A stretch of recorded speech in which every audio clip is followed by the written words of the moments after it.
O hidden life, vibrant in every atom. O hidden light, shining in every creature. O hidden love, embracing all in oneness.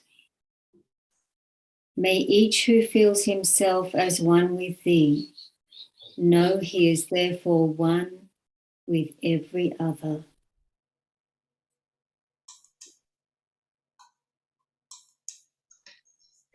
Thank you. Thank you, Linda ji. Dear brethren, it is an honor to introduce our most venerable Sister Linda ji to you. Linda Oliveira joined the Theosophical Society in 1971. She is the former International Vice President of the Theosophical Society and was the Australian section's National President. She was also the editor of Theosophy in Australia during 2 periods totaling 16 years. Articles by her have been published in a number of Theosophical magazines. Sister Linda ji has given presentations for the Theosophical Society in various countries, and she holds a strong conviction that exploring and deeply reflecting upon this perennial wisdom, which is Theosophy, it provides to those who are awake and alert the possibility of profound spiritual transformation.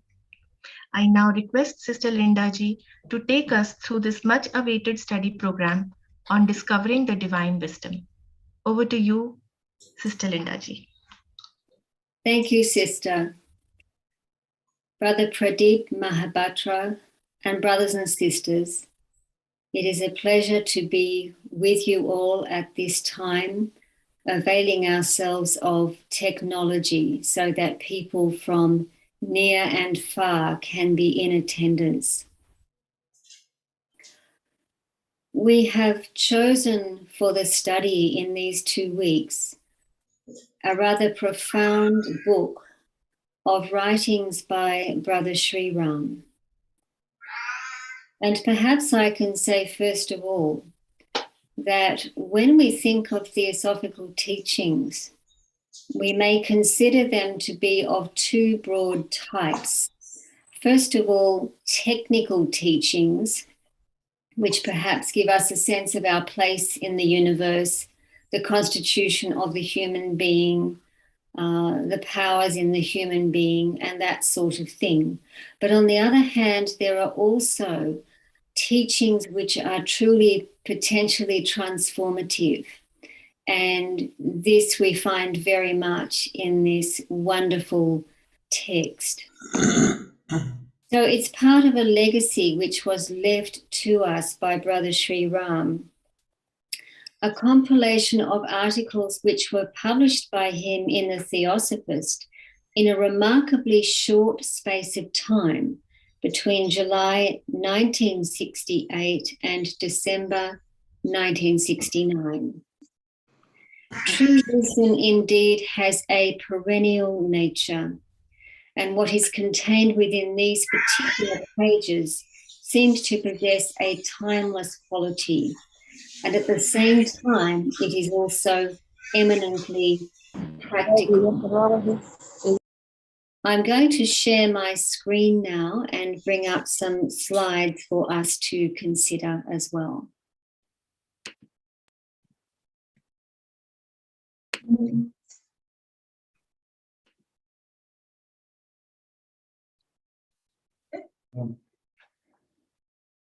So here we begin with chapter 1.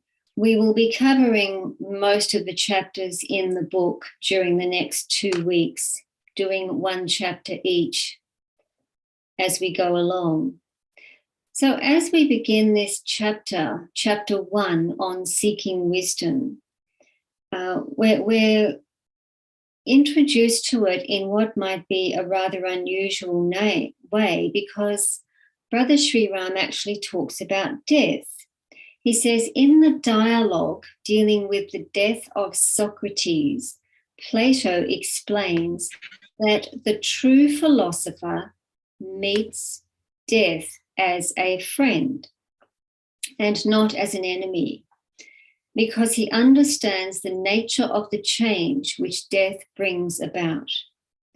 So we begin this discovery of wisdom, or this exploration of wisdom, by considering death.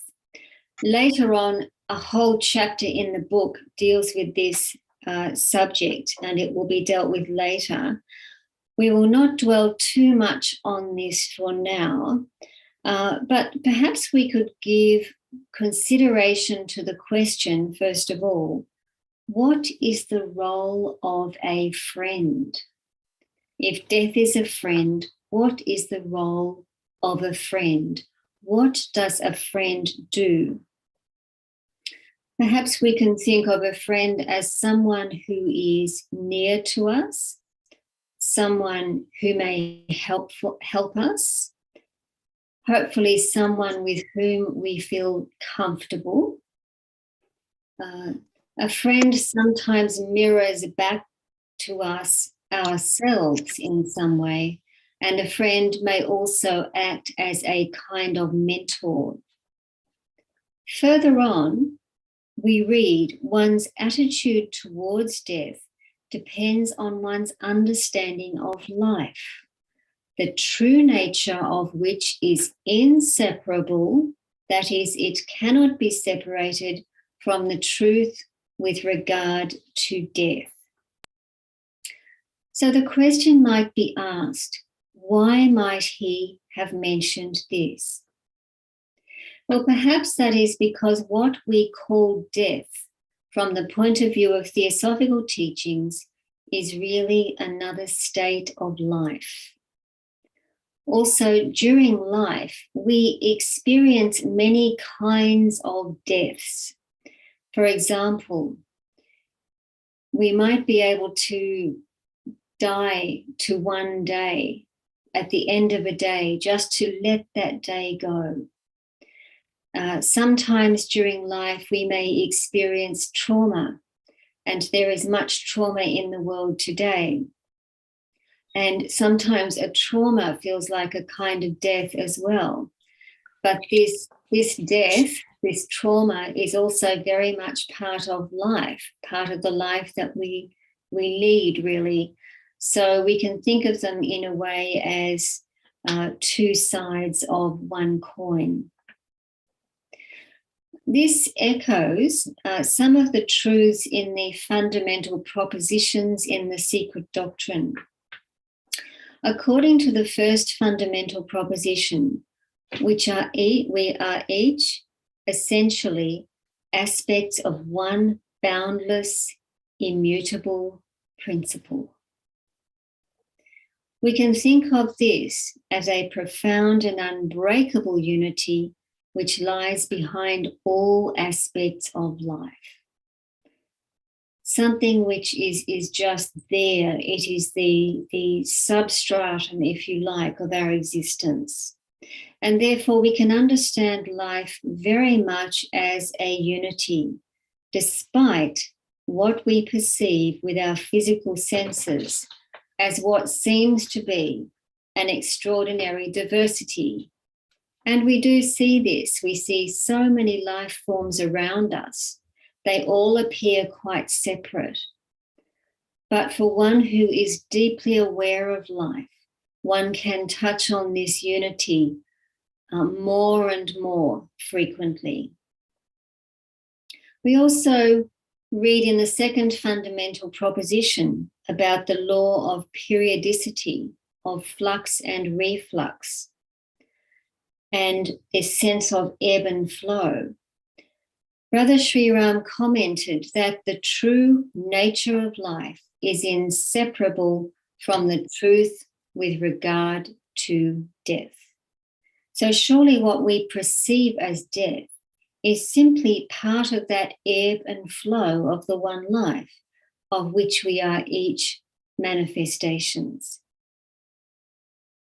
The text then goes on, and it talks about the meaning of philosophy, which comes from the Greek philosophia or philosophia, love of knowledge or wisdom. Philo, loving, Sophia, knowledge or wisdom. So we can think of philosophy itself as a real love of knowledge. And I would suggest this is not everyday knowledge. This is a profound, deeper knowledge, and also a love of wisdom. There's also another meaning of philosophy, the system a person forms for conduct of life. So consider this for a moment. This is a very important meaning of philosophy, because we may love wisdom, we may talk about wisdom, we may try to define wisdom, and so forth. In loving wisdom, at least theoretically, we begin to be drawn to it, drawn towards us. It starts to help determine the course of our life even. And eventually, we actively prioritize seeking wisdom, and a text such as the one that we are embarking on today. And that such a text becomes significant and important because this book is really like a jewel with many, many facets to it. And those facets can shine through to us, and we'll bring out a number of these facets as we go along. With each chapter that I'll be dealing with during this period of study, I will draw out what seem to be a number of particularly important points from the chapter concerned. So if we think about philosophy as a system that a person forms for conduct of life, that really leads us to think about, well, what informs the way in which I conduct my life? Do I actually have some kind of system or some guideposts, if you like, some roadmap for the conduct of my life? And I suppose if one asked a theosophist what kind of things would inform the conduct in their life, they may, or even their entire life itself, then we may have responses such as ahimsa, honesty, free thinking, consideration for others, kindness, compassion, the practice of yama niyama, and so forth. So perhaps even unknown to each of us, we do in fact have some kind of system for the conduct of our life. Now, Brother SRIRAM commented that the philosopher was not merely a theorist or intellectual who may actually be ineffectual in practical life. That was an interesting remark. Only life, he said, bears out the truth and the value of what one believes. So how we live our lives is immensely important. One who professes to be a philosopher may not even carry through that philosophy into daily life.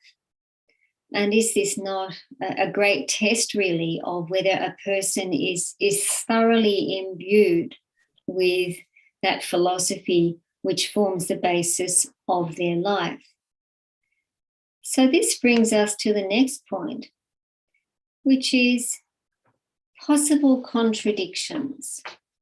There may be contradictions between the theory of a philosopher and that same philosopher's actions in daily life. So the question might be asked, why might this be the case? Well, maybe the philosopher does not really deeply, sincerely seek wisdom. There may be more a love of analytical knowledge than a love of wisdom, perhaps even a love of appearing clever. A person may be even literally glamorized by their own ideas, which remain as something to be examined and even to be admired, not assimilated and tightly woven into daily life. Perhaps in a sense, we all have contradictions. We have certain things that we live up to, but we do not quite fulfill those on a regular basis.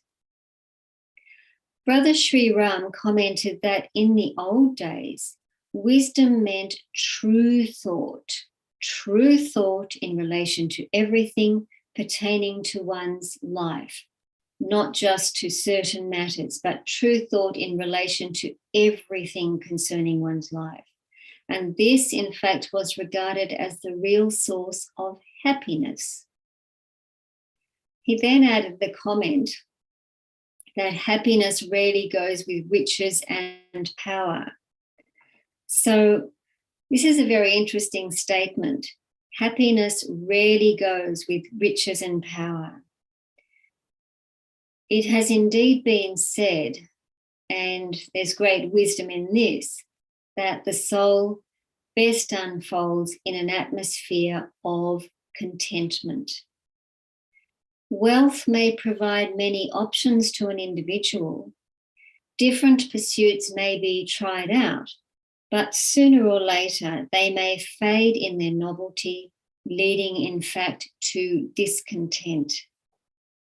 Then further energy is spent on chasing many things which are impermanent, and therefore, of course, they are not satisfying in the long term. However, there may be some wealthy individuals who do not experience such a great degree of discontent. And we must note too that discontent is actively encouraged in mainstream global culture today, so that many people, not just wealthy people, do not seem to ever feel satisfied with what they have or what they have done in life. And as I've said on a number of occasions, we are hardwired by society to be discontented, to always want something different, to always want something more. Now, if we really take to heart the statement that contentment is the atmosphere in which the soul best unfolds, then the question is, where may we find contentment?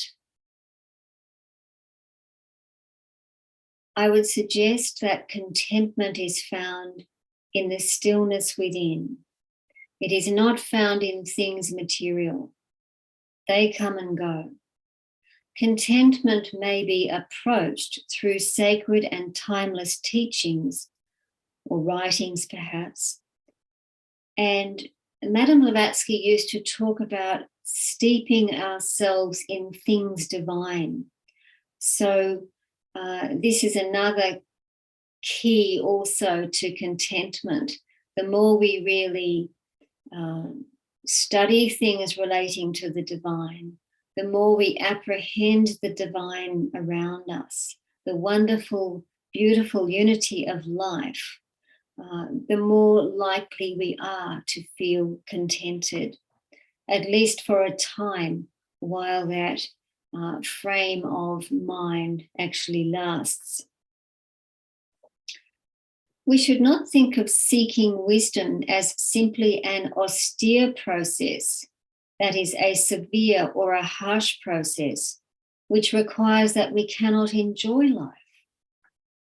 We read in the text that life has both pleasure and pain, but that our attitude to both can change completely.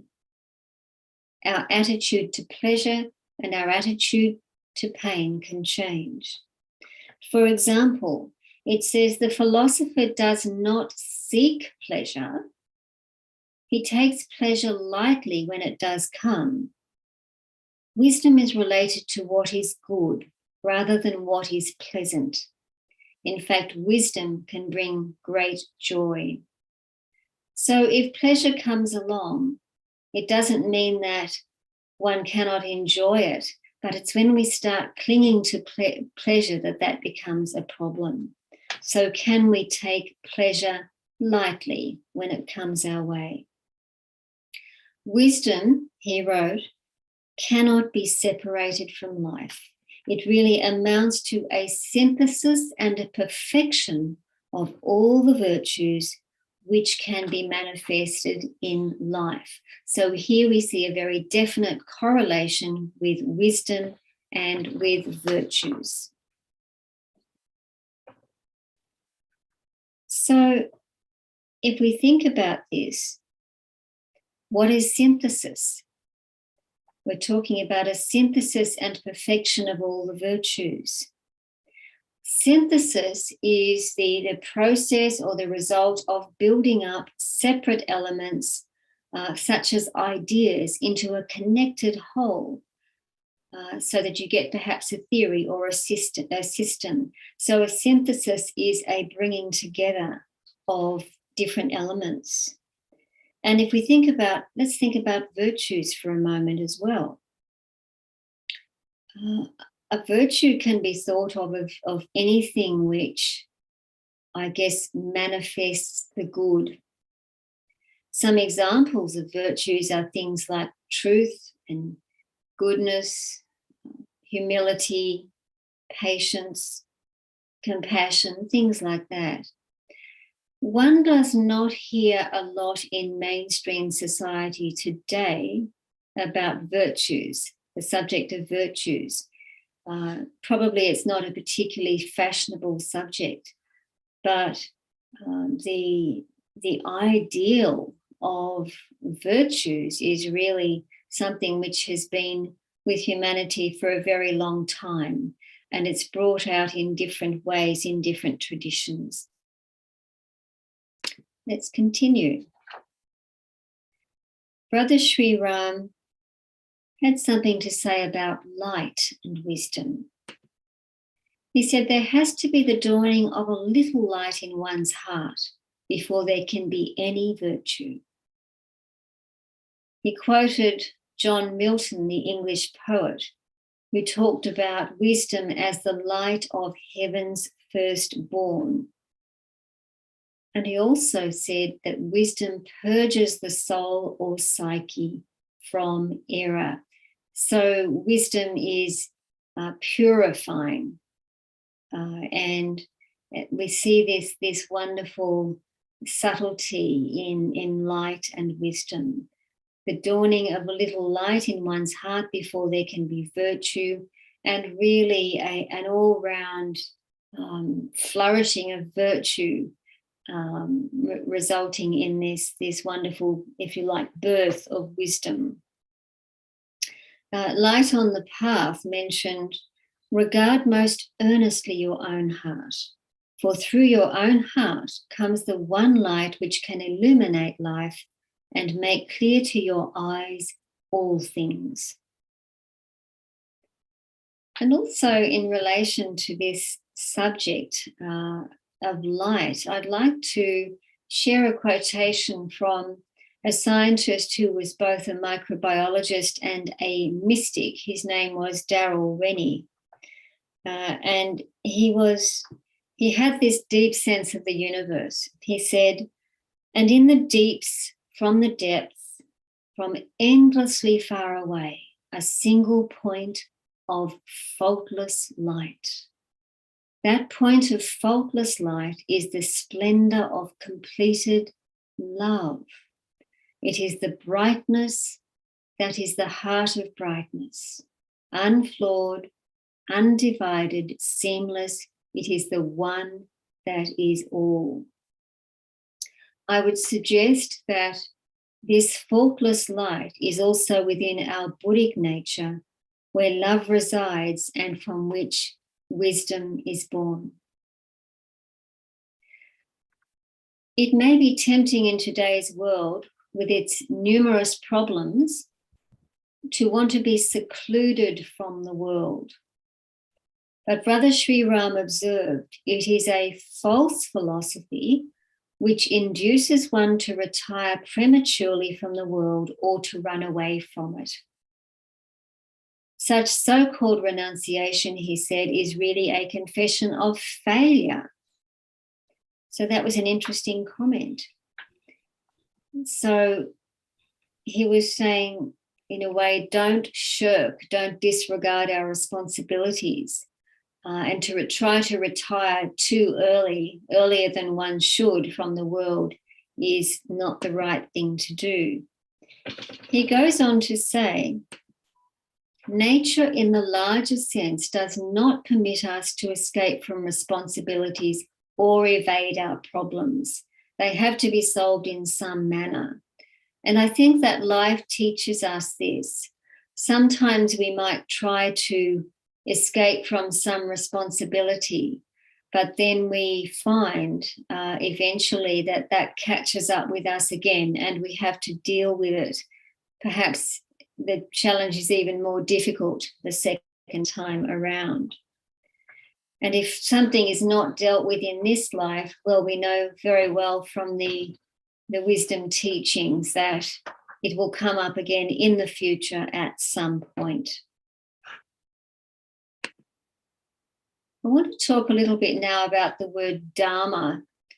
And as you will know very well, it comes from the Sanskrit root dri, to establish, to hold, to support, to sustain, to bear. There are different renderings in English, including justice and conduct and duty as well. But there's also a secondary characteristic of Dharma, which is an essential or characteristic quality or peculiarity. So we might think of Dharma as whatever sustains who we really are essentially. Dharma has also been described as the truth of our being. Now, if we think of karma and Dharma together, we can think of karma as the stimulus and response, or cause and effect, and Dharma as the power to deliberate and to decide. So karma and Dharma are present in our choices in any situation that we find ourselves in, including times when it might be tempting to retire from the world. The two of them cannot be disentangled. We can think of karma as a horizontal situation, cause and effect, and Dharma as a vertical possibility. We can think of karma as a set of limits to our capacity to respond to a situation, and Dharma as really breaking through our limits by expressing ourselves from our essential nature. And here I've made a diagram which might help to explain this a little bit more. If we look at this first image on the left, supposing we find ourselves here and we have a certain karmic situation to deal with, that horizontal situation of cause and effect. So something comes up that we need to deal with. Now we might deal with it very superficially, or we might expand our response a little bit to the situation and bring to it a bit more of who we are, a little bit more of our life experience, a little bit more of wisdom. And then perhaps in time, in a similar situation, we are able to deal with it even more fully from more of who we really are until, in a sense, the circle is completed.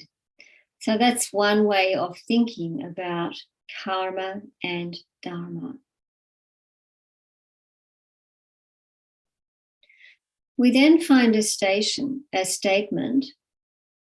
He who aims at divine wisdom does not attach much importance to human greatness, the kind of greatness which is prized by people generally. So there's a distinction made here between worldly greatness and spiritual greatness. And I thought I would make a little comparison between the two. If we think about worldly greatness, what seems to be perceived as great in the world today in a human being, this might include competition, the possible abuse of power to get to a certain position, strong desires, self-interest, being prominent, or perhaps even indifference to others. On the other hand, spiritual greatness, there's quite a contrast. Instead of competition, we have cooperation. Instead of the possible abuse of power with worldly greatness, we have what we could call the right use of power. Instead of being driven by strong desires, one who is spiritually great is so more because of becoming more and more desireless. Much self-interest is encouraged in the world today, but the spiritual individual will become more and more selfless. The worldly individual might consider prominence important, but the spiritually great individual, in fact, is remarkably anonymous. Worldly greatness might be also characterized by indifference, spiritual greatness, on the other hand, by compassion. So we can see there's quite a difference in what really constitute greatness for a human being. Brother SRIRAM mentioned that there always seems to be a paradox in the attitude of one who seeks to tread the spiritual path. He wrote, he does not shun pleasure. That means he does not push pleasure away. He is not afraid to enjoy the cool breeze when it blows, but at the same time, he does not crave for pleasure of any sort. He's willing at any moment to die, but he does not want to hasten that event either. So there's a profound sense of poise and balance here, and of not being drawn into certain things too much, keeping a certain kind of detachment from the world. He also talks about adepts who live in the world but remain secluded from it. So that's something very interesting to think about as well, that these great spiritual beings are by and large secluded from the world, where they can work much better and in a less hindered way.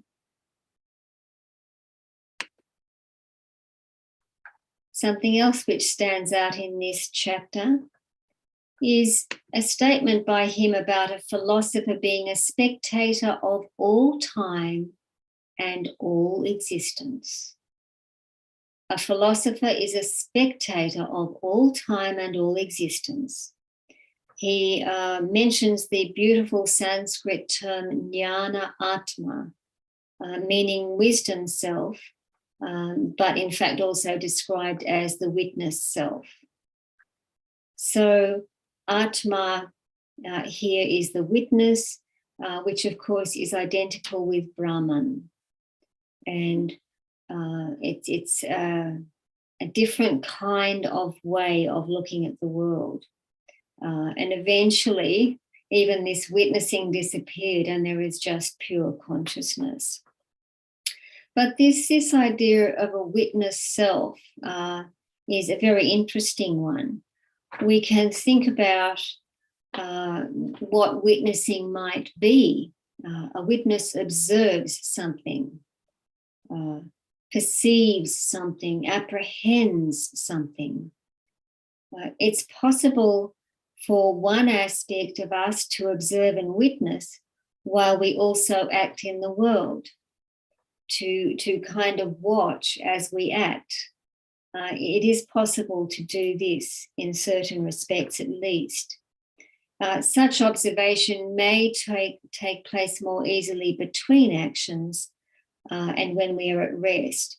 But at least this kind of witnessing approach, even if it is simply the mind witnessing what is being done, helps to create a measure of perspective for us, because sometimes we get so enmeshed in what we are doing from day to day. And it can become a kind of automatic recalibration to step back a little bit, as it were, and just observe. Brother SRIRAM went on and said, one has to have a spirit of impartial and free inquiry to arrive at the truth with regard to anything. A spirit of impartial and free inquiry. So here we might think about being very mindful of the effects of our conditioning on our perceptions, examining things for ourselves and not accepting second-hand accounts from someone else. It really is important to ask questions in life and not necessarily to accept something just because we are told it. This impartial and free inquiry also perhaps requires of us to find facts rather than relying on hearsay. And so often in day-to-day life, there is a lot of conversation, a lot of gossip, and we might take as a fact something which is nothing but a rumor.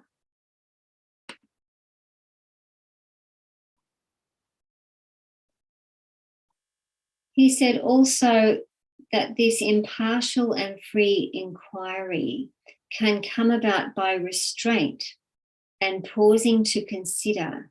In this way, a person can know the truth with regard to something, by restraint and pausing to consider.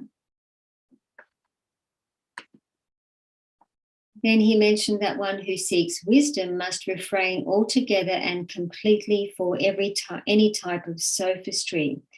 And sophistry means false arguments or arguments which are intended to deceive. And this happens quite a lot, sadly, in the day-to-day world. Many clever people can argue skillfully, but in the process, they actually obscure the truth of something. So it's something to think about, that are we actually seeing the truth in something or using an argument which effectively covers up that truth? We can see the subtlety in various remarks by SRIRAM in this text. It's quite beautiful, really. So now we go on. Brother SRIRAM talked about a statement in one of Plato's dialogues that the philosopher invites man along to live according to nature.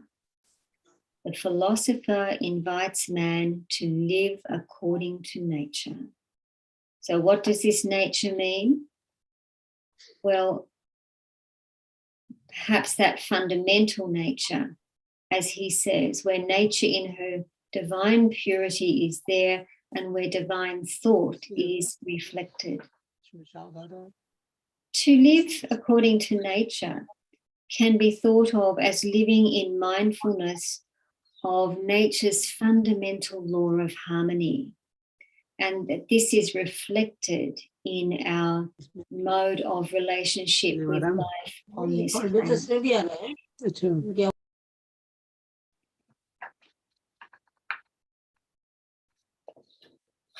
Just a few more slides before we take a break.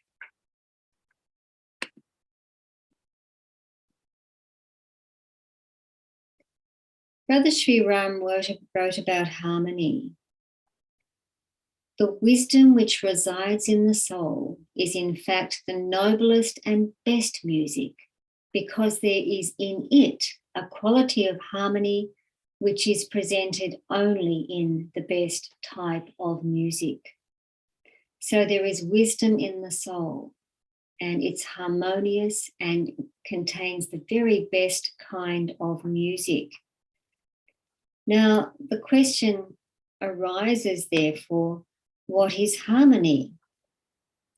Well, in music, there is harmony when there's a combination of simultaneously sounded musical notes, of chords really, which have a pleasing effect. Humans may really search every nook and cranny of life externally to try to find harmony through excitement and relationships, and today through drugs and alcohol and all sorts of types of pleasure. But harmony involves a very deep state of resonance with all life in this earthly world, and ultimately also with the life which resides in subtler domains of consciousness. Interesting, the word harmony comes from the Greek harmonia, meaning joining, or concord. Concord is agreement. So there is harmony when we are joined with life, when we are joined together in relationship, even though we all sound different chords. Somehow the grand chord, which consists of all chords combined, actually works. So there is this fundamental harmony of life, and it's, I think we feel much happier and more in tune when we can be in harmony with that fundamental nature.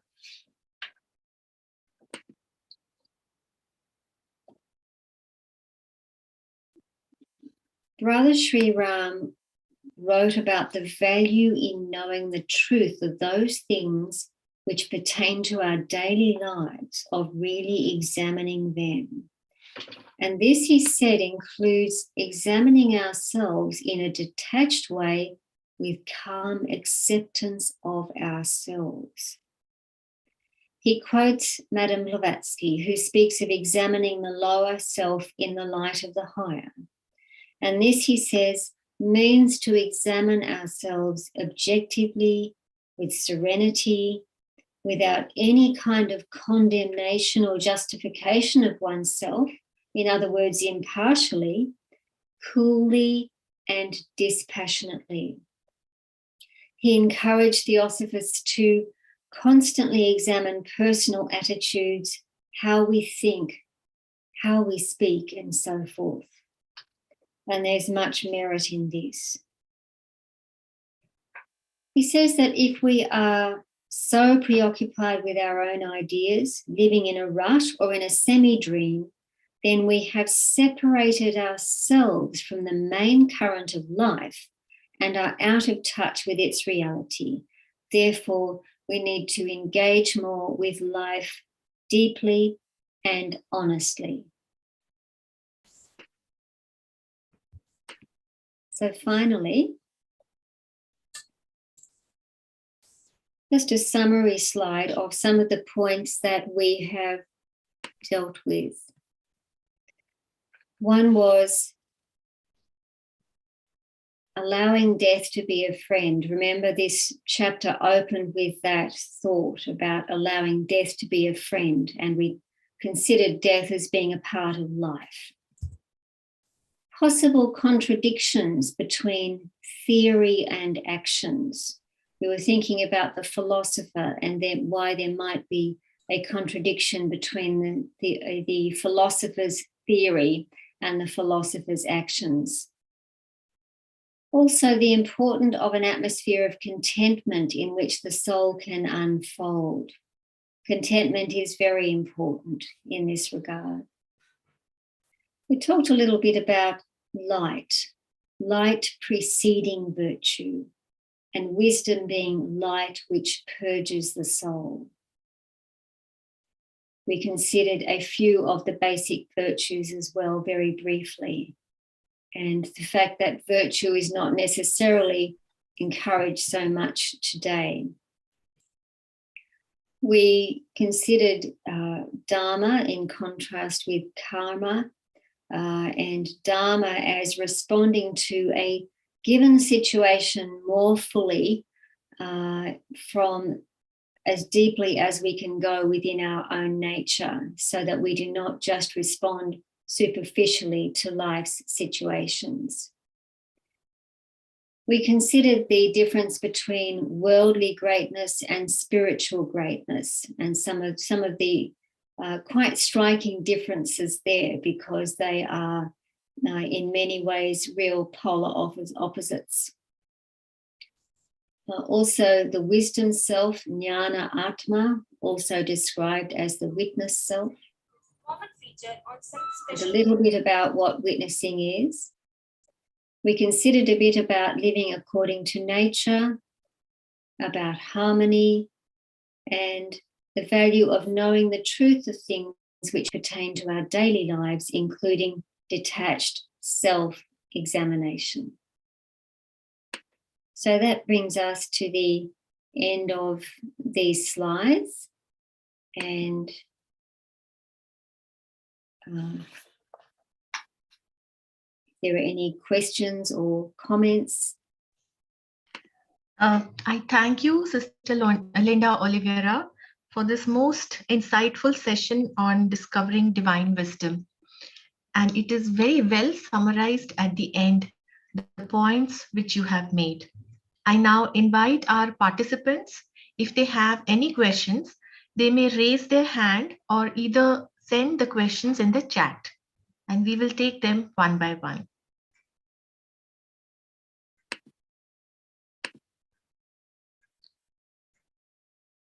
So I don't see any questions in the chat.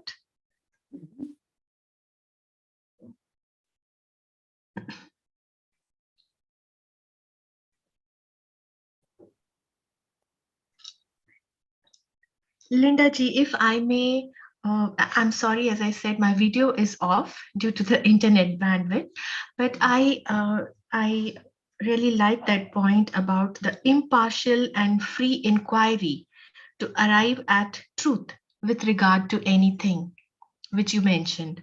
Yes. Now, when we inquire into things, it is basically with our five senses, which are again considered not the real truth.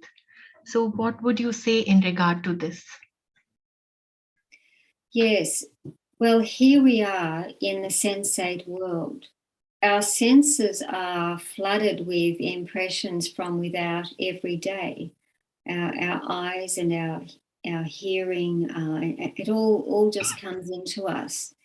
And it's very easy to be swept away by things and to respond emotionally to things and to form judgments on things. It depends very much on one's state of mind. And the mind really is a pivotal principle of the human being in terms of our evolution, really. The way in which the mind functions is determined, or determines very much how we function in the world and whether we can actually inquire impartially or freely. Perhaps it is difficult to be absolutely impartial, but I think we do need to become aware of those things that condition us, of our likes and dislikes, on our desires and aversions, all those things which, if you like, skew us one way or another in our responses to life. So I think we need to be able to learn to think for ourselves without being swept along by the tide of things, so to speak. And I think that many people appreciate in the Theosophical Society this wonderful platform of freedom of thought, so there can be free inquiry and so many members have said to me over the years how they love to belong to the TS, and the freedom of thought that may be one reason. That's well and good, and we have some wonderful teachings to consider, but to actually be able to really think for ourselves in an impartial way, we need to consider everything. And in the context of theosophical teachings, we need to consider what is put before us to see whether for us it has merit, and not just blindly accept something which somebody has written or someone says. So to have this spirit requires us to be very much aware of how we are relating to the world and how we are responding to it. One other thing I might add also is that in a number of spiritual traditions, one of the things which is emphasized is a review at the end of the day of our day, and as impartially as possible, putting this impartiality into practice and considering some of the major points, main events of the day, and what was our response and so forth, so that we learn to observe ourselves, if you like, witness retrospectively, perhaps, and just become more aware of how we do indeed respond. Thank you so much for that elaborate reply. It really sets us thinking. We need to overcome this conditioning, as I gather from what you say.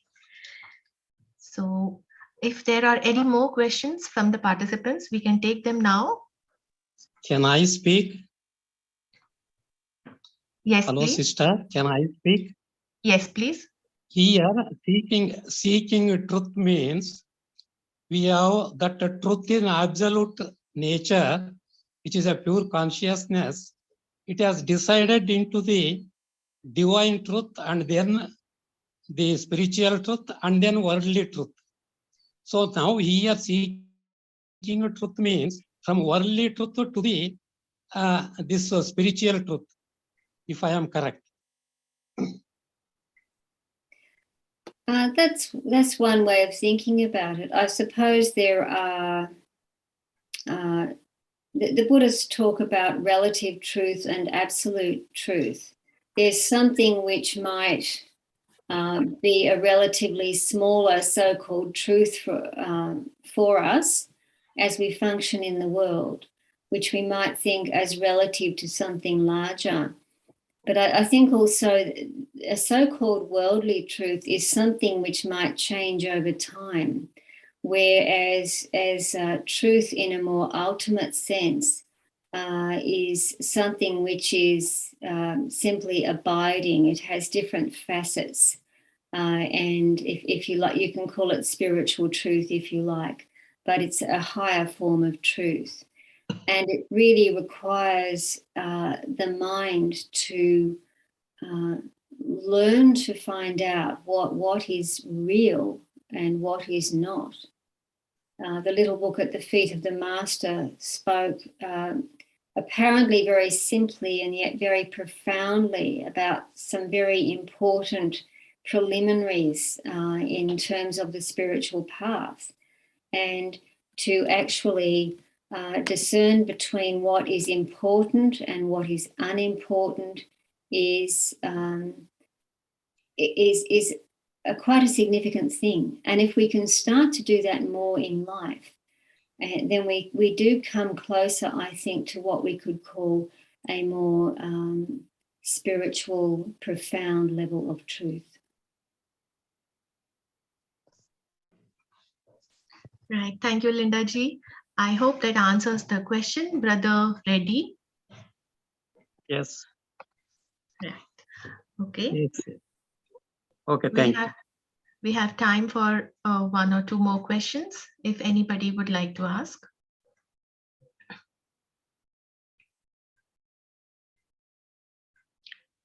Okay, in that case, then we can go ahead for a short break of 5 minutes, during which we will play a wonderful video made by one of our young theosophists, Pranshi, from the Prayas Lodge. And after that, we will have the next session by respected brother Pedro Oliveira. Thank you so much for this session, Linda ji.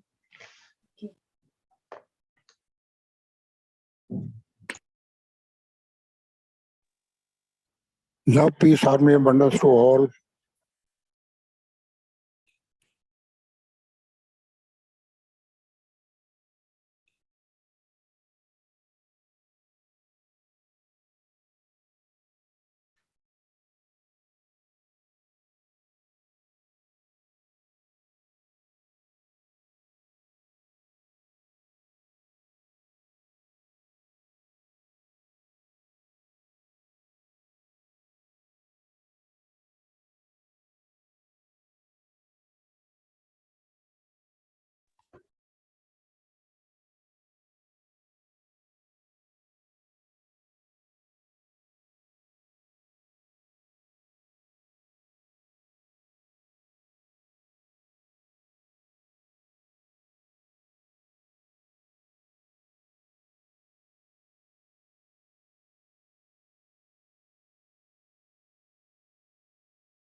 So, Vibha ji, can you check? There is no sound at all.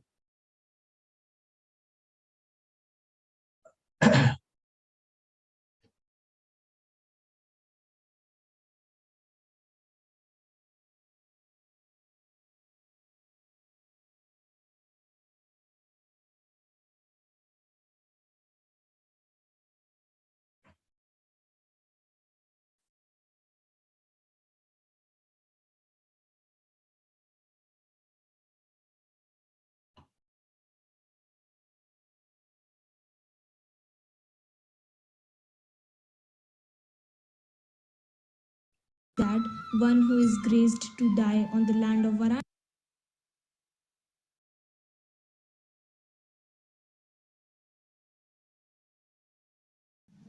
The land of Varanasi has been the ultimate pilgrimage spot for Hindus for ages.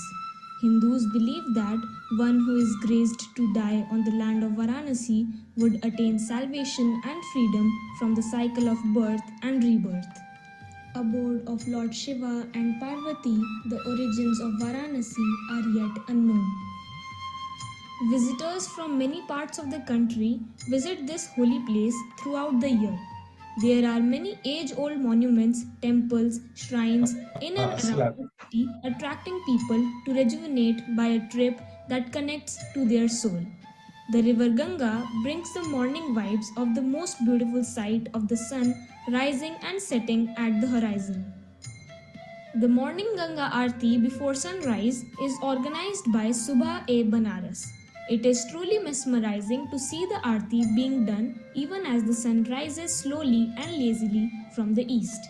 The Aarti is followed by a musical rendition by the artist of the day. Amidst the rush and chaos of the city being visited by people from all corners of the country, there stands a serene and calm old estate of the Theosophical Society, welcoming all members, visitors, and well wishers to embrace with peace and harmony with its natural ambience.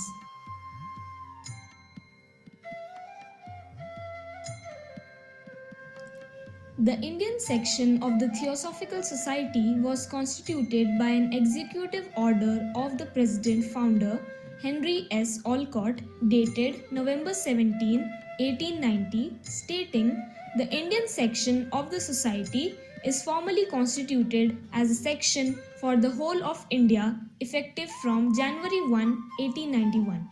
By that time, 127 lodges had already been chartered in India, showing that theosophical work was already quite strong there, mainly due to Olcott's extensive tours. The Indian section of the Theosophical Society was registered on 31st August 1903 with its headquarters at Varanasi. It is the National Society for India to carry out within its jurisdiction the objects of the Theosophical Society. The present estate of the Indian section headquarters covers about 70,000 square meters. On it stands the famous bungalow Shanti Kunj, the abode of peace, in which Dr. Annie Besant lived from March 1900 until she moved to Adyar when she became the international president in 1907. She continued to consider Varanasi her home and India her homeland till she passed away in 1933.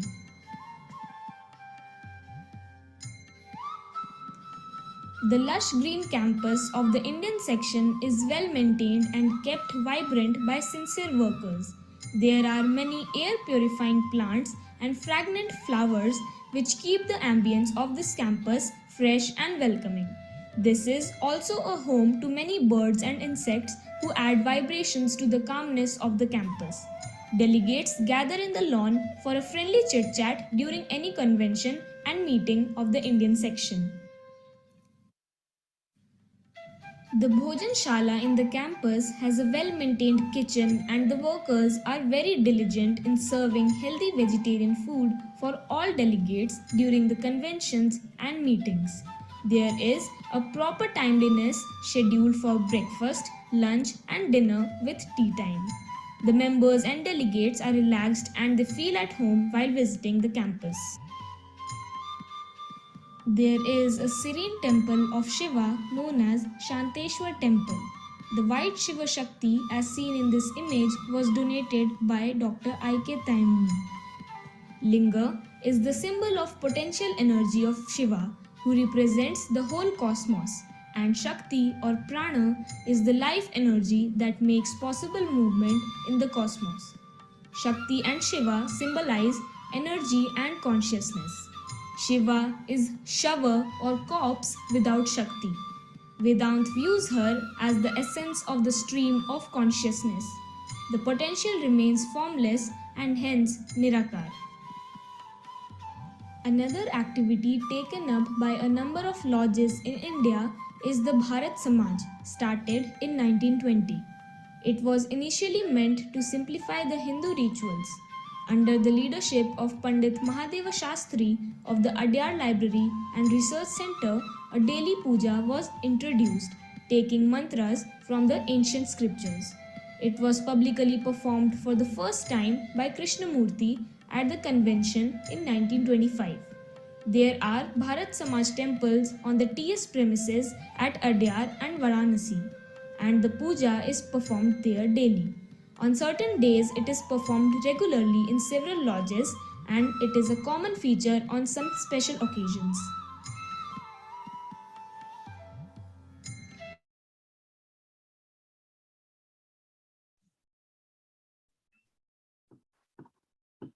Yes, thank you for that beautiful video which we have seen of the Indian section at Varanasi. Now we will begin our second session, and it is a privilege for me to introduce to you all Brother Pedro Oliveira. Brother Pedro Oliveira has been a member of the Theosophical Society since 1978. He has held a number of positions, including International Secretary of the Theosophical Society, President of the Society's Indo-Pacific Federation, Officer in charge of the editorial office at the international headquarters, and education coordinator of the Australian section. He was also the president of his parent lodge in Brazil. Brother Pedro has authored 3 books and written several articles, and he has lectured extensively for the society globally. So please join me in welcoming Brother Pedro Oliveira for this session. Over to you, brother. Thank you.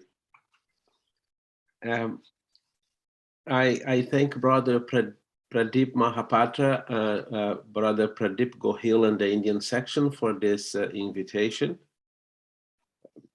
I would like to mention very briefly that the society was very privileged to have Brother SRIRAM as president.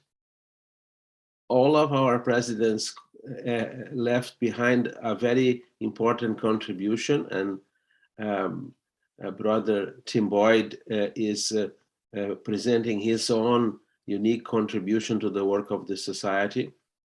But I would like to suggest that one aspect of the contribution of Brother SRIRAM was to show that Theosophy is not just a description of processes in nature and in the human being, the different levels of the human constitution, the different laws that govern existence and so on.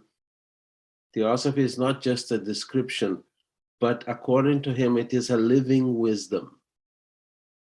Of course, this kind of approach is there from the beginning in the writings of both Madame Blavatsky and Cornel Awkward, but Brother SRIRAM made this approach with a very wise and gentle emphasis that impacted many people around the world.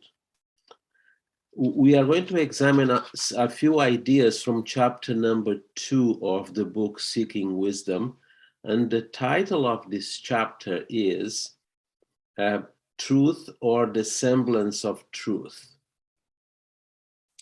And he begins by saying that people have all fanciful ideas about what occultism is. Nowadays, in the global culture, very often occultism is identified with the dark arts and with all sorts of magical practices and so on. But Madame Blavatsky made it clear that the word occultism is an English rendering of the Sanskrit expression Gupta Vidya, the hidden wisdom. And this wisdom is hidden because the ordinary mind cannot find it, cannot see it. And he suggests right at the beginning of this chapter that real occultism has nothing to do with this kind of imaginary pursuits that people attribute to it. And he describes occultism in a very beautiful and concise way as a science concerned with facts and truth. So this is kind of a sentence that if we were in a study camp and if we had time and if we were meeting each other in presence, we could discuss this and inquire into this. What does it mean to say that occultism is a science concerned with facts or truth? So it's not concerned with opinions. It's not concerned with fancy doctrines. It's not concerned with viewpoints. It is concerned with facts and truth, with a capacity to see things as they are. And this is very, very rare in the world. particularly in the world of social media. What you see is not the truth. Now, one of the developments in social media is called deep fake.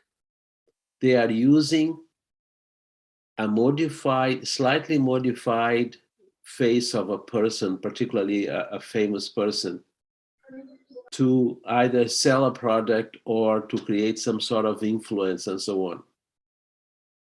But that's not the truth. And there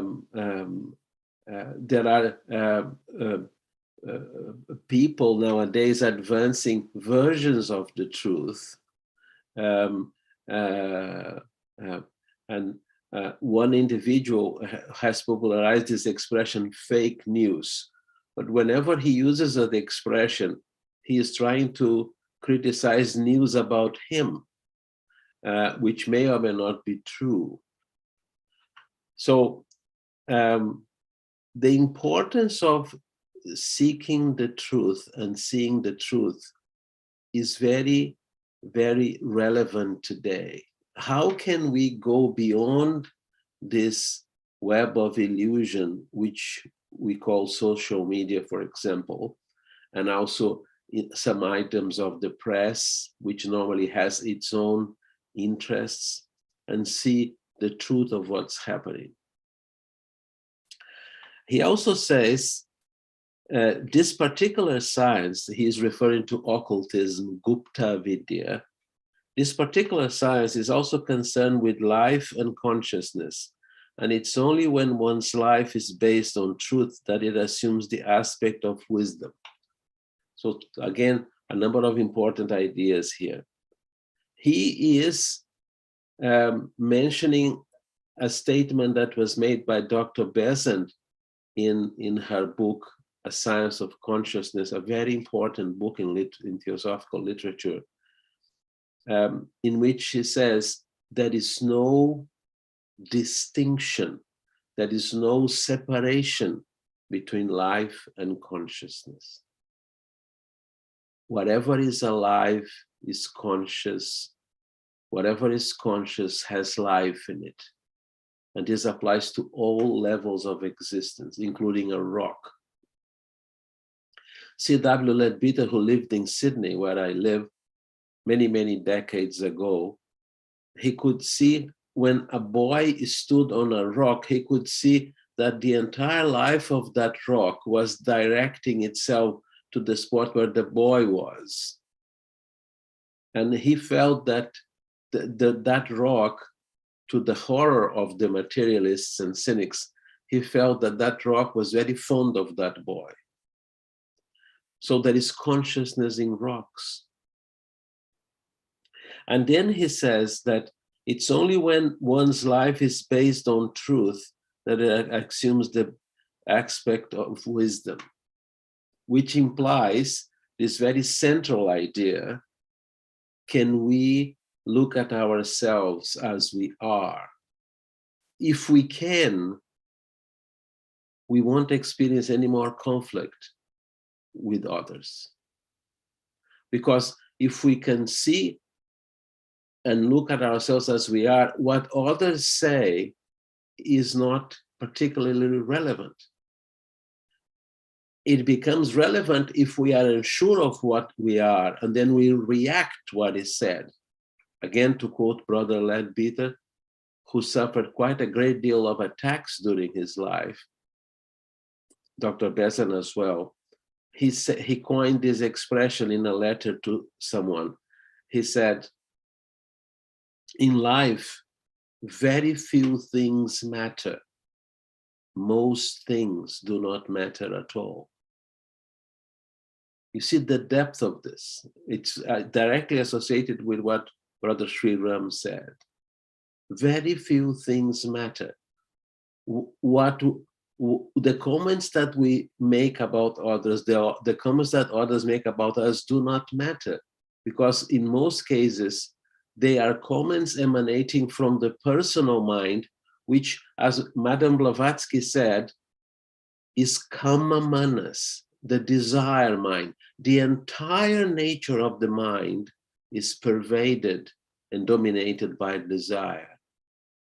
And the anchor, the center, the seat of that desire is the sense of the personal self, ahamkar. So what Brother SRIRAM is suggesting that when one's life is based on truth, that assumes the aspect of wisdom. So wisdom has a completely different nature from knowledge, because knowledge is more or less a gathering of separate things, of separate ideas. But wisdom is a perception of the fundamental unity of existence. Even if an inkling of that perception is arrived at by us, then all conflict would cease, all tendency towards self-importance, the subtle tendencies to dominate others, to affirm one's importance, they would all end. I just leave to your imagination what kind of world would be that in which self-importance and the attempt to dominate and thwart others would come to an end. He adds, wisdom cannot be separated from life. When it finds its way into life, life begins to show a new quality, luster and beauty, different from what ordinarily obtains. Wisdom cannot be separated from life because it is a movement of life, but a movement that is guided by harmony, by balance, by equilibrium, and by compassion. And His Holiness the Dalai Lama has been repeating this for many decades as well. He said, before we can progress on the path, the spiritual path, we need to identify and get rid of negative emotions. And unfortunately, perhaps many of us, many people around the world, they thrive on negative emotions. One of the negative emotions is comparison. I see someone advancing in life, either into a position or doing things that I am unable to do. I compare myself and I feel jealous, perhaps, or I feel discontent. This is a form of negative emotions. Again, all the negative emotions are anchored in the sense of self. In Tibetan Buddhism, the way to reverse this process of dwelling in negative emotion is called bodhicitta, which is a mind that seeks for the liberation and the unity of all living beings, not only oneself. So there is much for us to contemplate here, but our time is limited. We are going to move on to our next quote.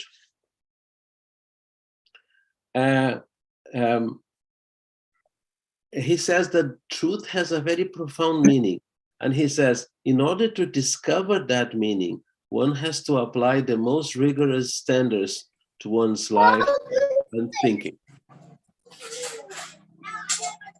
I am hearing kitchen noises here. I'm sure they are registered to attend, so I will proceed. To repeat, in order to discover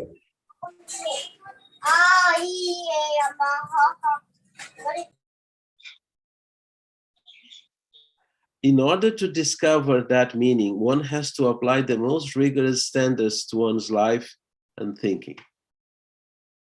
There is a saying in the Old Testament that one has to be prepared for truth because it is so powerful that one may not be able to withstand it. And I am sure I am a beginner in the study of the Bhagavad Gita, but I am sure this is probably what Arjuna felt when he asked Sri Krishna to show him his cosmic form. He couldn't stand it. He had to plead with Sri Krishna for him to resume his normal self, normal form. That is the power of truth. But the important point here is that he said, we have to apply the most rigorous standards in one's life and thinking.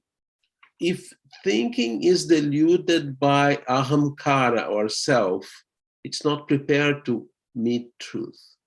It will always meet what it projects. And this is the sadness of the human condition. We project. I believe the word that Dr. Taimni uses in the science of yoga is vikshepa. We keep projecting, and he suggested that we keep projecting for many lifetimes, and this creates an accumulated momentum. That's why we need to stop and inquire within ourselves and look within ourselves. And also standards in one's life. The tendency to obtain benefit or profit from a source which is not an authorized source is a problem in many, many countries.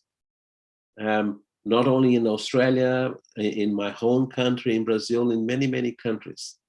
And that is self-interest, swarta. And it's a very powerful trend within the human being to obtain the fruits of self-interest. When that happens, the capacity to see truth is basically diminished. Further down in this article, Truth or the Semblance of Truth, with a question mark at the end, Brother SRIRAM says, truth means very much more than such understanding, and it's not to be confused with any vision that one might project out of preconceived ideas of personal predilections. It is easy to fall under some pleasing illusion and imagine its truth. In the old days at Adyar, there was an Indian chela. His name was Babaji. He was selected to accompany Madame Blavatsky to Europe to help her. But Kornaokot said, and she herself said in her correspondence with him, when he arrived there, he turned against her and he turned against the society. He had the greatest opportunity of many lifetimes to help a person like HPB, but he turned against her and he turned against the society. He even invoked the name of the masters, and in a letter, HPB clarified that the masters never ratified that he was speaking on his own behalf, and so on and so forth. And several individuals had the same opportunity, but the self in them was too strong. St. Paul, the great Christian apostle, said something very profound, that in the human being, there are three levels. That's what he said. Madame Blavatsky acknowledged that as well in the Key to Theosophy. There is a body, a soul, and a spirit. But the word soul, if you examine the word that St. Paul used, psyche, it's that area of mind, that region of mind that may have glimpses of the spiritual, but it's sunk into the desire element. So whenever it has visions, they are self-created. Or in Sanskrit, you would call swayambhu. They are self-created. They are not real. And this is the problem with social media. People are getting sunk into it, millions of people, young people, and losing, therefore, the capacity to think for themselves, to look at themselves. And this influence of the social media is so strong that if you have not seen a certain video or a certain item, your friends may say, you don't know what you are missing. This is a very funny video, or this and that and the other. As if one's life should be lived by videos on social media. And there is also the element of illusion.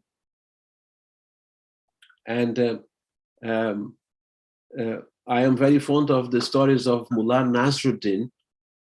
A friend of him came to visit him one evening when it was dark and found him near a lamp pole looking for something. And Nasruddin, and this friend said, Nasruddin, what happened? He said, I have lost my keys. So the friend said, I'll help you in searching for them. They searched for another half an hour, and the friend said, are you sure you lost them here? In this area? Nasruddin said, no. I lost them over there, but there is more light here. Idris Shah, one of the great Sufi commentators, suggests that the lesson in this story is that people are looking for happiness and wisdom where they don't exist. I'm not saying that there are not some positive elements of social media, but if you consider it as a whole, it has enslaved many minds. There was a young boy in South Korea who died some months ago because he stayed in his room for almost 5 days without food. And when the parents went to look for him, he had died. He was playing video games. What causes illusion fundamentally is the seeking of the pleasurable, the gratifying at whatever level. This is very clear in The Voice of the Silence as well. What does The Voice of the Silence, the last book by Madame Blavatsky, said? The mind is the great slayer of the real. Let the disciple slay the slayer. Of course, it's a paradox. The whole book is full of paradox. The very title of the book is a paradox. The voice of the silence. How can there be silence if there is a voice? But in this case, the word paradox is important because it's a Greek word, para meaning beyond, doxa meaning opinion. A paradox takes you out beyond your accepted opinions. Therefore, it forces your mind to think for yourself. So I asked myself this question many years ago regarding this verse of The Voice of the Silence. If the real is real, how can the real be slain by the mind? And my investigation took me to understand that the verse was suggesting that the mind slays the real by its own activity. When it's personal, egocentric, reactive, self-important, it cuts itself from the real. The real will always be real. It's beyond time. But the mind cuts itself from it, like the myth of the cave in the Platonic teachings. People who were born within a cave, they considered that only the shadows were real. And when one of them gets free and looks at the immensity of the world and comes back, they say, no, you are deluded. There is no such a thing. The only reality are the shadows. SRIRAM continues. Realizing the truth is not the same as getting hold of an idea and clinging to it with fervor. The mind is easily bribed with pleasure. We often give pleasure to some person in order to make him or her do what we want him to do. insurance companies are very fond of offering pleasurable outcomes to their clients. But in some cases in Australia, if there is a vast flood, when the person tries to claim an insurance premium, he or she will be told that there was no coverage for large floods. And there are other dimensions of this quote that we don't have the time to go into. But to bribe someone with pleasure is a form of causing that person to be loyal to you. And therefore, whenever in the future there is a need for us to have the support of that person, you will remind her that you have given him, that person, some source of pleasure or comfort. And therefore, SRIRAM says one has to be strict with oneself in the matter of living the truth.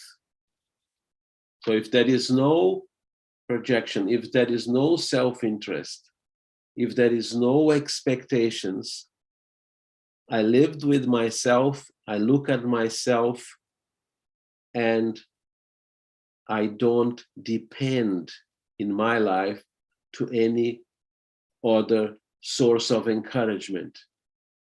Of course, one will always have relatives and friends and so on, but psychological dependence is very problematic, because sometimes it may not be there.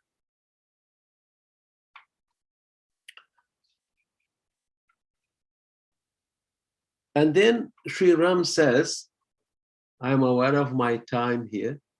SRIRAM says, most of us do not realize that there is an important distinction to be made between truth and the semblance of truth. Semblance means the appearance of truth. Truth is one thing. Truth is what is. It cannot be distorted. It is a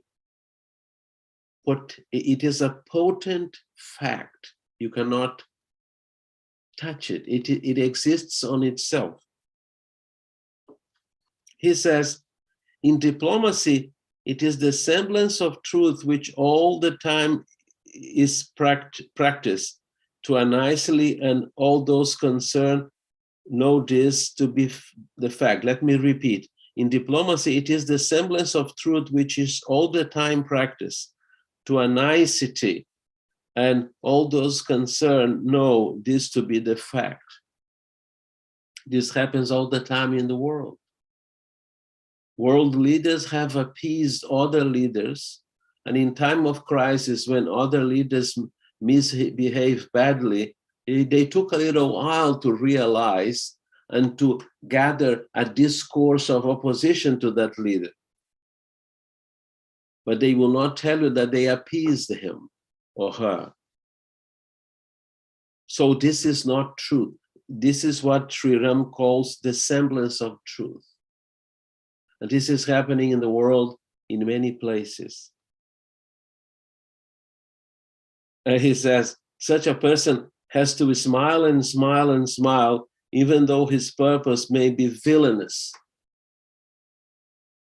And this is the darker side of diplomacy. You know, you have to smile to people who potentially can kill millions of people.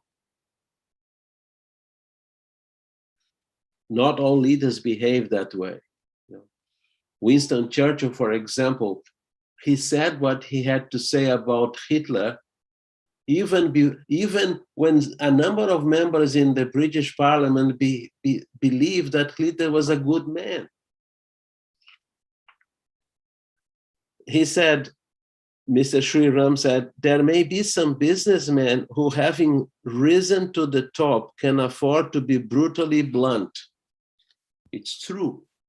If someone builds a business empire, that person can even address politicians in a blunt way, because he or her has that power. He also said, very large sums are given as allowances to big business executives to entertain prospective customers and please them. So there is this whole idea that if you please your customers, they will remain with you, and this becomes a whole business strategy. If you apply this to the human life, you know, it's very easy to adopt an attitude of agreeing with everyone, not trying to present a different point of view, be pleasing to everyone. And I'm not suggesting that we should confront people. I'm not suggesting. It is up to every one of us. But the important point here is that this policy of pleasing is a form of selfishness.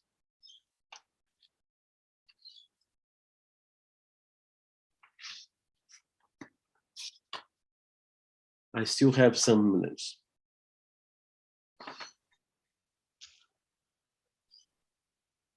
Then he goes into a deeper level.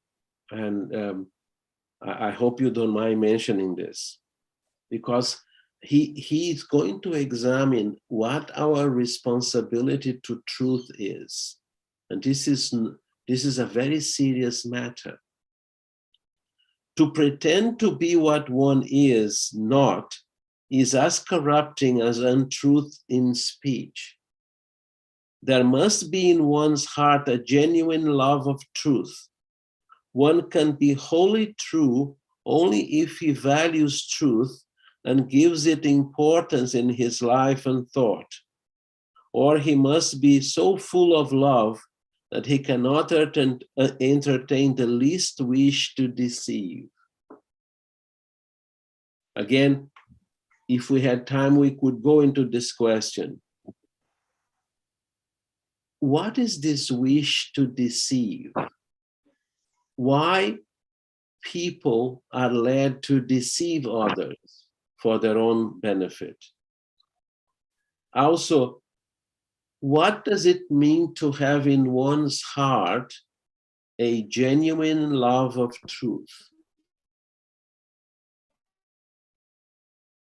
Which again, as we said in the beginning, is the capacity to see oneself as we are, but also finding deeper dimensions within ourselves, deeper than the personal mind, deeper than the personal emotions. And this is a daily task. It has been said that this is one of the roles of meditation. Sister Joy Mills once defined meditation to us as to learn to be present where one is. To learn to be present where one is. Which means the ending of all distraction, the ending of all apportioning blame to others and so on. And then Mr. SRIRAM very courageously says, mere knowledge will not create that harmony. Love of knowledge is not the same as love of truth, without which there is no possibility of wisdom. Krishnaji was speaking in New York in the 1970s, and there is one sentence of his talk that stayed with me. He said, all knowledge is still in the realm of illusion.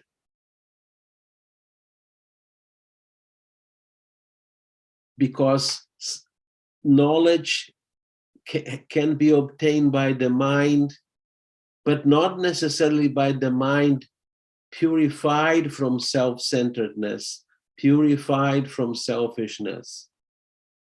It is just an ordinary mind, so it accumulates more knowledge. But all this knowledge is still within the field of illusion. It hasn't touched wisdom. And Jalaluddin Rumi, in his profound wisdom, once said that wisdom is a mind that loves and a heart that sees. In other words, the mind has an understanding which is not cold, calculating, personal, but it has an affectionate understanding of people and life.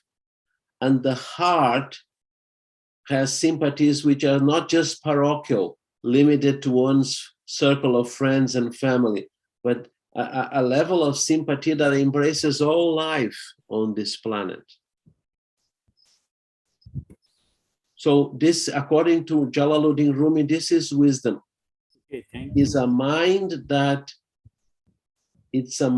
that loves and a heart that sees. They are blended together. Mind and heart are blended together. It reminds me of the voice of the silence, the doctrine of the heart and the doctrine of the head.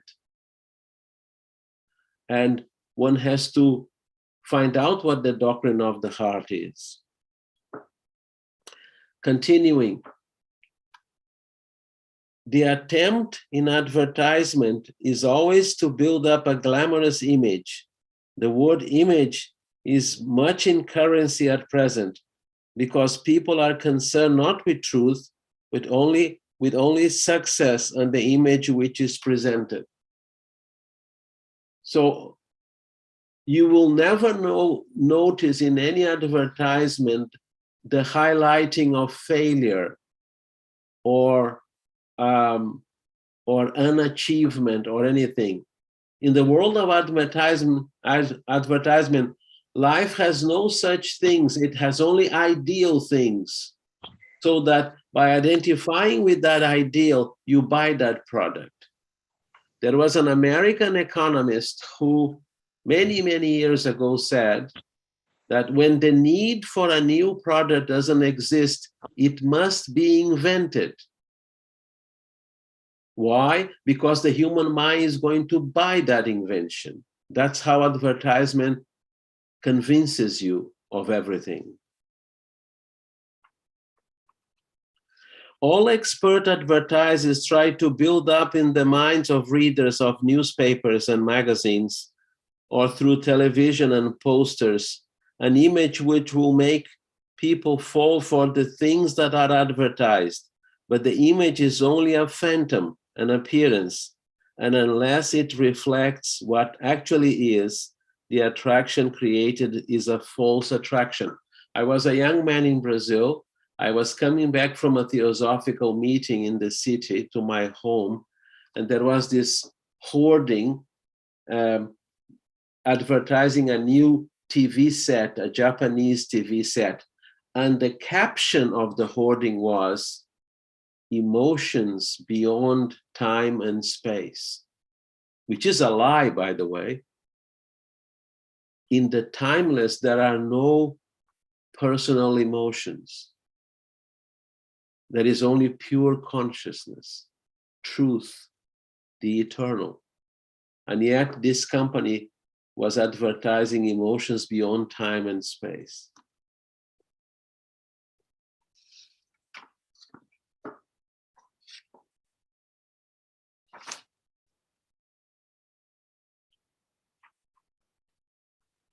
Then he turns into something more equally important, but very few people give their thought about it. He said, the word God is a common substitute for God and God the reality. God is something about which we know nothing, but can form such notions as we will. One of the great Christian mystics who lived in the 13th century in Germany, Meister Eckhart, wrote actually said in a sermon, everything that you say about God is not true. Knowing that you don't know what God is, you don't know what the eternal is, the divine is. Those who know don't speak about it. This is the great teaching in the Tao Te Ching, one of the main books of Taoism in China. Those who know do not speak. Those who speak do not know. And then he says,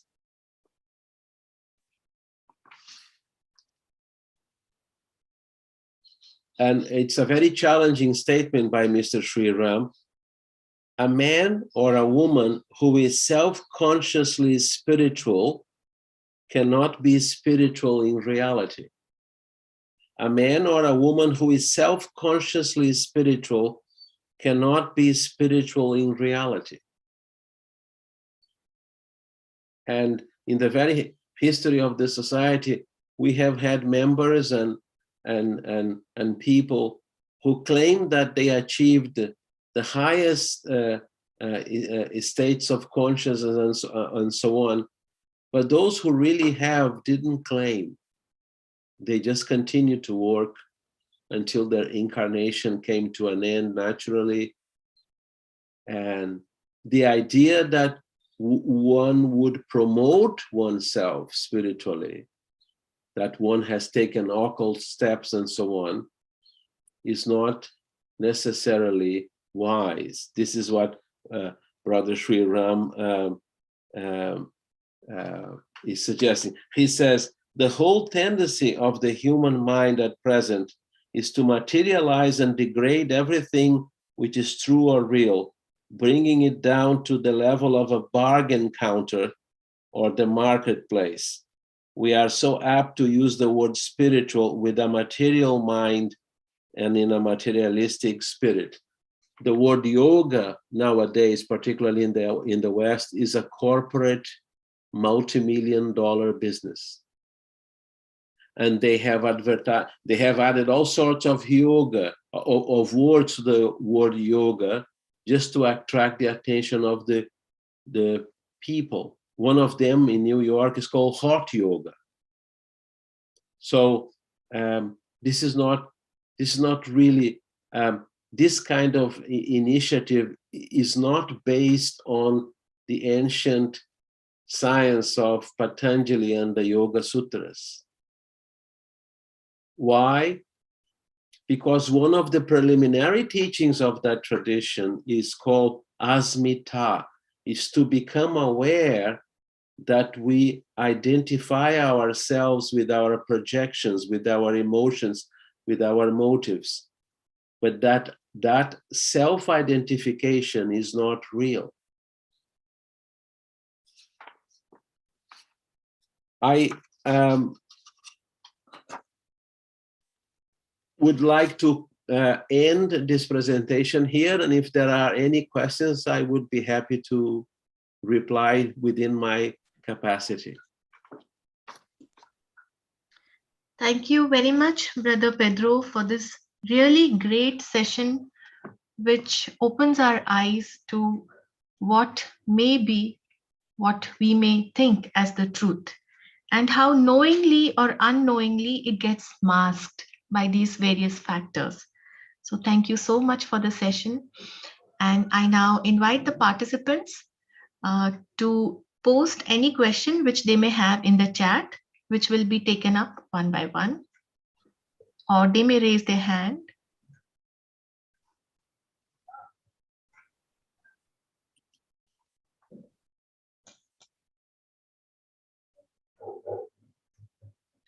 So I have a Jasmine who says, excellent talk. Thank you. Thank you, Pedro ji. No questions forthcoming.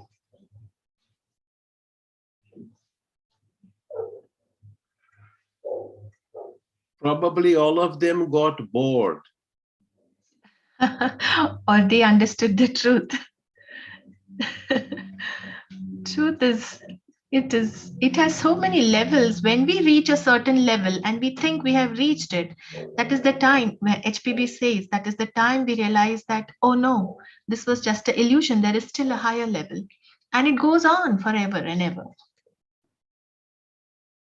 Yes.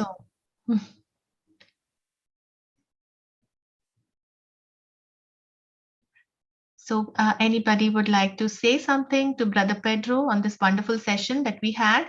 Brother Shindeji, I see, please. Thank you, Pedro. Very nice. You explained. Wonderful. And thank you to see you. So, no question, but is it in this aspect, in the morning, Linda told the spirit of impartial and free inquiry. That is what we are all trying to achieve. Like sportive spirit in player, teacher spirit in true teacher, the human spirit in social activity, democratic spirit in the politics, and scientific spirit in scientific research also. Can it be this spirit of impartial and free inquiry? Yes. I think one of the greatest examples of impartiality in inquiry was given by Lord Buddha 25 centuries ago. He was visited by a renunciant, a sannyasi called Vacchagotta. And one of his close disciples, Ananda, was there. So Vacchagotta came to the Buddha and said, "Is there a permanent self in man?" The Buddha was quiet. I have a theory, whenever you ask a question of a person who has attained wisdom, you have to be prepared for self-demolition. So then Vacchagotta said, "Is there not a permanent self in man?" The Buddha was quiet. So Vacchagotta felt that he was not achieving anything and he left. After he left, Ananda said, "Why did the Tathagata remain silent before the questions of Vacchagotta?" The Tathagata said, the Buddha said, "Anand, listen." Now, when a Buddha asks you to listen, it's because he's going to mention something which is profoundly true. He said, "If I had said yes to the first question, a whole school of thought would have been formed. If I had said no to the second question, a whole school of thought would have been formed." And then he said, "Anand, listen." For the second time, he asked Ananda to listen to him. He said, "Anand, listen. The Tathagata has no views." And that is the spirit of the inquiry. If the inquiry is moderated by ancient views, by preferred views, by cherished views, it's not inquiry. The inquiry starts when one realizes that all views are relative and therefore not true. On the other hand, if we consider our views true, then that is the potential for creating problems with other people because other people have their own truths, you know. So I think his was a great example. The society started with this platform of inquiry. I have done some research in the very first bylaws which were approved by...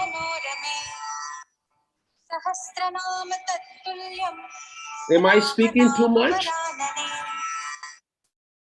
Sorry. No, sir. Are you playing some concert there?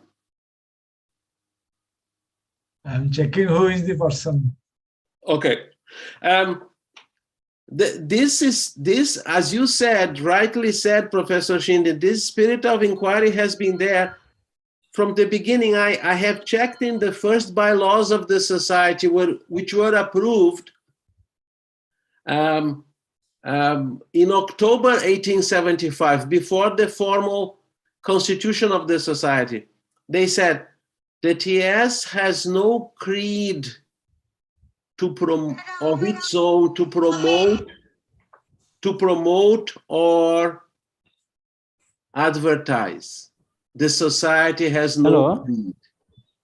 So obviously that is one of the keynotes of the TS, which remains alive today.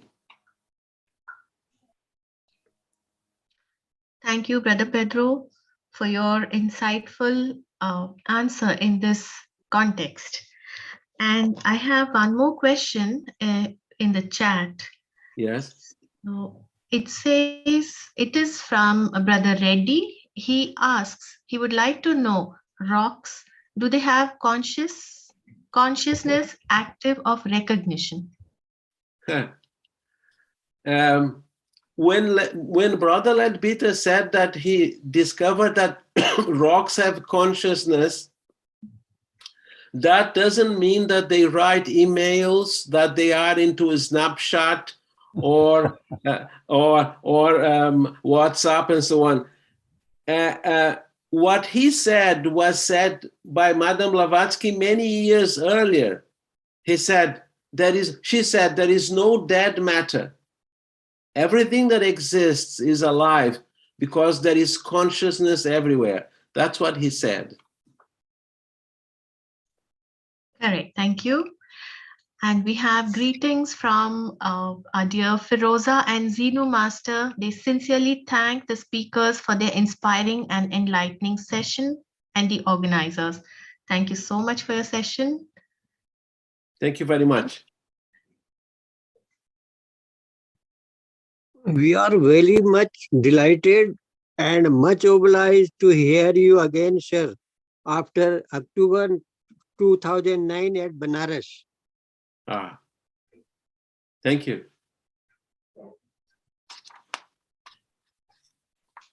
Right, sir. So if there are no more questions, then this brings us to the close of today's session. And this study program will be continued on the 5th of October at morning 9 p.m. IST. So till then, namaste and thank you all of you. Thank you. Thank you. Thank you.